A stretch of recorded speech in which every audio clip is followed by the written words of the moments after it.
What have I been reading for the last 3 months? Turning pages keep you turning. Those pages time flies when you've been reading for ages. Turning. Hi, I'm Vanessa, and today I'm going to talk about the books that I have been reading since November of 2020 through January of 2021. It has been some time since I have done a reading update, and that is because I have been procrastinating scripting this video like you would not believe. I have to write down my thoughts for these kinds of videos, otherwise it would just be a hot mess. And occasionally I would think to myself, I should really organize my thoughts on those books that I've read. And then I would proceed to not do it. But I have finally done it, and so we share this moment. Let's start this video off on a high note, shall we? By far the best book I have read in the last 3 months has been The Lost Book of the White by Cassandra Clare and Wesley Chu. This is the second book in the Eldest Curses series. This is a spin-off of the Mortal Instruments series following Magnus and Alec. The first book took place after book 3, City of Glass, and this book takes place after the end of book 6 and after the series of novellas Tales from the Shadowhunter Academy. Just a little bit of a reference for anybody who is curious about these books in the timeline of the Shadowhunters Chronicles madness. If you have personally not read The Mortal Instruments, one of my favorite series of all time, I would highly recommend reading these Eldest Curses books within the timeline of events of the series. You can do that. It'll be super fun. But about this book, it was fan-freaking-tastic. So I was expecting it to be like the Red Scrolls of Magic, another adventure with just Magnus and Alec, and I was all for that. But what I got was so much more. The whole Mortal Instruments crew was back for a brand new adventure. Jace, Clary, Simon, Isabel all come along this time. It was like a bonus Mortal Instruments book, and it made my heart so happy. The Mortal Instruments is my favorite Shadowhunters series, so this just, it was everything. Everything. I'm fine, I swear I'm fine, okay. Just lost my chill there for a minute. I also really liked that it went into the aftermath of things that happened in the Tales from the Shadowhunter Academy and what Simon went through there, since the Dark Artifices kind of just skimmed over all that, and I was like, that was kind of dark. Poor Simon just went through so much. Oh my gosh, and Magnus and Alec as parents to their new baby. It was so cute. I can't. I don't know what else to say because this is like the millionth book in a crazy convoluted web of series, and just mentioning the plot of this book will definitely spoil not only what happened in book 1 of this trilogy, but also some stuff from the Mortal Instruments. It's just a lot. I can't even say. I will say it was epic. I loved it. If you can't tell. If you like the Shadowhunters and you haven't picked up the Eldest Curses yet, do yourself a favor and read them. Read them now. So good. That was actually the last book I read back in January. So let's go back in time, take a journey to the past. Just watched Anastasia. And back in November I read Size 12 is Not Fat by Meg Cabot and its sequel, Size 14 is Not Fat Either. These are the first 2 books in the Heather Wells mystery series. It's about a former pop star who works as a dorm director, and it's like a funny murder mystery series. These were both rereads for me. Meg Cabot is one of my all-time favorite authors, and while this is nowhere near my favorite series of hers, that honor goes to the Mediator series. It's still a Meg Cabot book, and so it is hilarious and so incredibly well written. I really enjoyed rereading these. It has been so many years, and I actually didn't really remember anything that happened. One interesting fact is that this book was written back in 2006, and in this book the main character is a size 12, hence the title of this book, and apparently in 2006 size 12 was the size of the average American woman, She goes on about it like throughout the entire book. And I looked it up because I was curious, like I knew that was not true anymore in the year 2021 or 2020 when I was reading this. And apparently now the size of the average American woman is an 18, which is just an interesting fact to think about, that in just 14 years the size has gone up 3 sizes. I really don't have anything bad to say about these books. I had a blast reading them. The only reason that they're not my favorite by her is just that she has so many books and I've read probably most of them, and there are just other ones that I just am much more emotionally attached to those characters versus these characters. For example, in the Mediator series, we're going back to that, even though it's not relevant. Jessie and Suze, I am like obsessed with them. They're the 2 main characters. I love Jessie so much that I named one of the main characters in my book, my Portal Fantasy, after him. Also partly after Jesse McCartney.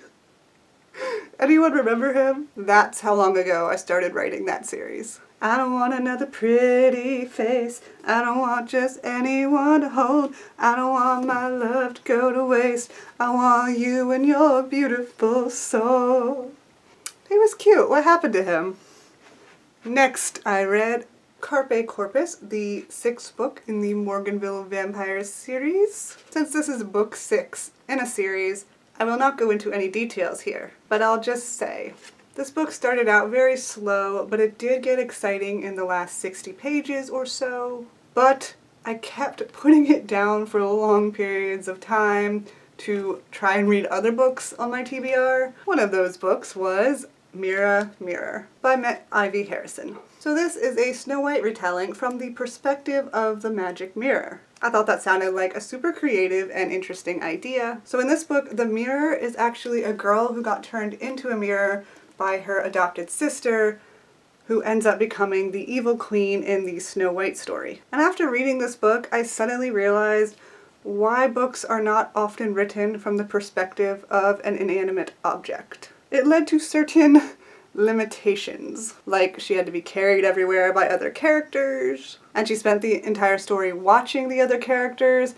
and while she could talk to them, she couldn't really interact with them. It was done well enough, like I believed she was a mirror, but it was still a little weird. That wasn't my main issue with the book though. So like in this book, magic is kind of based off death, and like killing things is how you get power from the death of people or animals or anything like that.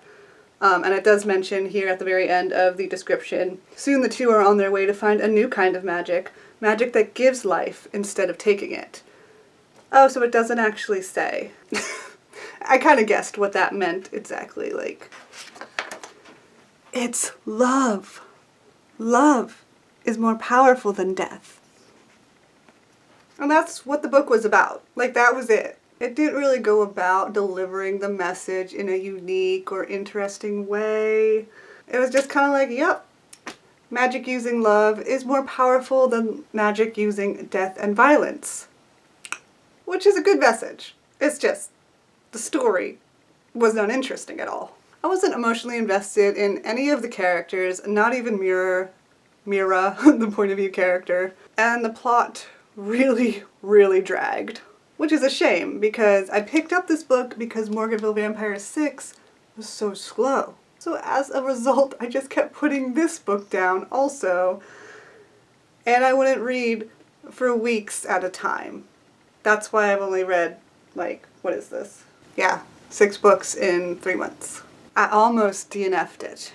By the time I decided I was tired of it, I only had 100 pages left. And I was hoping an exciting conclusion might turn things around. It did not. Moving on. From one mediocre retelling to another, next we have Beauty and the Beast Lost in a Book by Jennifer Donnelly. So this is a Beauty and the Beast retelling based on the live-action adaptation starring Emma Watson. This is a story that takes place in the middle of the movie about a magic book that Belle finds in the Beast's library. And I will say the pacing for this book is much better than Mirror, Mirror. I think I actually read this book in one day, so it kept me interested and I'll give it points for that. But did I end up liking the book? the more I thought about it, the more I just wished it had been done differently. So it starts out, this is not a spoiler because it's like the prologue. Starts out with this scene between love and death. Actually, that's what Mirror Mirror was about.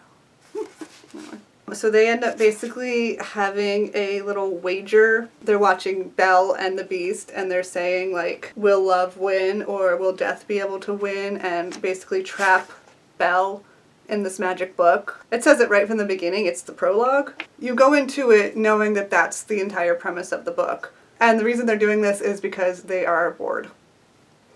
Death thinks she can win. Love thinks she can win. They're sisters. Apparently they have like a ongoing rivalry situation. So the whole time you know exactly what's going on. And I personally think if it had been more mysterious. Am I covering my necklace? Can you see my necklace? It's a heart.